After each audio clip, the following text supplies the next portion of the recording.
આજે તો ગયા મહાશિવરાત્રિના મેળામાં અને બરો બોલાવી દીધો. ગુડ મોર્નિંગ આવી જય માતાજી.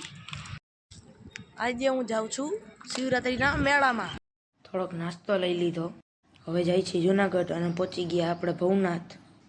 પછી અમે ચાંદલો કરાવ્યો.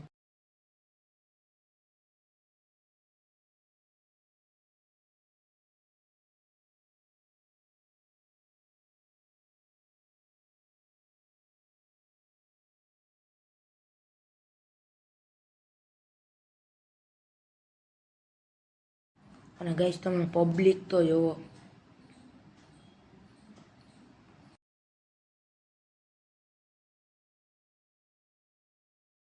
શિવરાત્રિના દિવસે સાધુ સંતો અહીંયા નાય છે. ચારેય બાજુ પબ્લિક હો ગાઈસ, ફૂલ પબ્લિક. હવે પાછા અમે નીકળી ગયા ઘરે જવા માટે. પછી મેં સિંહ છપાયું. કોમેન્ટ કરી દેજો કેવો લાગે છે. ઉતારો. પછી આપણે નીકળી ગયા ઘર માટે.